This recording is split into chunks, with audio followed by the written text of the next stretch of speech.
And I think it's tough because the people that we see succeed, it seems like from afar they've succeeded overnight. Some of them have. Like some people have gotten really lucky and they struck gold on their first swing. That's rare. For the vast majority, it's people who work in a back. We talked about Mr. Beast before. Mr. Beast is a fantastic example.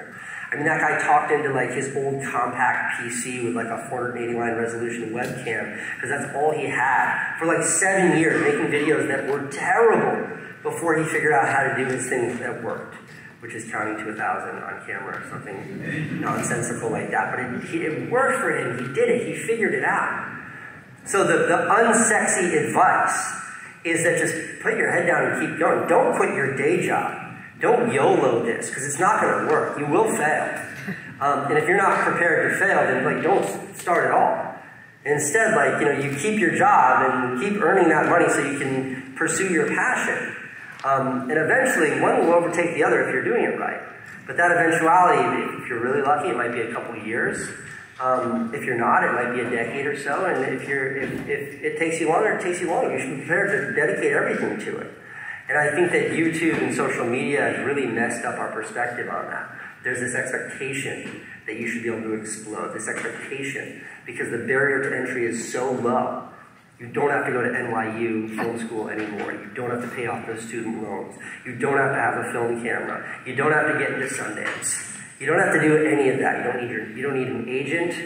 Sorry, WME, I know you're here somewhere, but you don't need an agent. You don't need any of that. All of that infrastructure that was once needed, that once predicated success, any success at all, you don't need any of that. All you need is an internet connection, which if you're in this room, you have. So just because we can all jump in the swimming pool doesn't mean we're all going to swim. And I think that that is really misunderstood because no one wants to face that really ugly, disparaging truth. It's not fair, it's not easy, it's brutal, and it's a slog. And if you're willing to confront that, then you know you can find success. There will be success there. That's the unfun part. I think the more romantic part, the thing that I love to talk about more, is just finding your voice.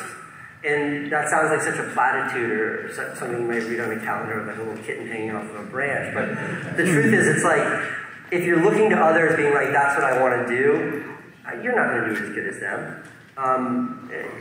You're just going to be another copycat. I think that's why that Mr. Beastification of YouTube bothers me so much. What Jimmy does is exceptional. But he's the guy with the flute walking through town like this. And behind him are 10,000 rats copying him. And they might get views, but none of them stand out. None of them matter. They're just copycats. They're copycats following the innovator. And to start in this space, if your start is like, what she's doing is successful, I want to do what she does, and I'll be successful, you failed. Like if you get in line behind all the other sheep and think somehow you're going to stand out, you have failed. Instead, it's really just putting your head down, figuring out what your thing is. And like, the follow-up question is like, how do I do that? I don't know. Like, it's impossible. It's really hard to do. I find the best way to get there is just by doing work. Keep digging those ditches. Keep making those videos that are absolutely terrible, that are so bad you're embarrassed to show them to your mom. Hide them. Don't delete them, because when you win that Academy Award, you don't want to show them to people so you can all laugh at it. But keep doing it. And like, I know for me, that's how I figured it out. None of you have seen any of my really early work, and you never will. But it was doing that terrible work. Like one of the first videos I made was like a birthday video for my son's mom, my baby mama.